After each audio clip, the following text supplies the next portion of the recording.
स्वामी समर्थांची प्रेरणादायी कथा, विश्वासाची परीक्षा।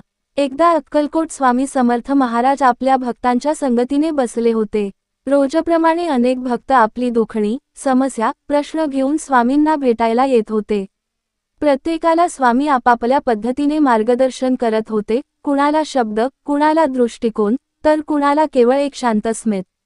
त्याच दरम्यान एक गरीब बाणेदार ब्राह्मण स्वामींना भेटायला आला। त्याचे नाव रामकृष्ण होतं। त्याचं आयुष्य अत्यंत हालअपेष्टांमध्ये चाललं होतं। घरात अन्न नव्हतं, पत्नी आजारी होती, मुलं उपाशी होती।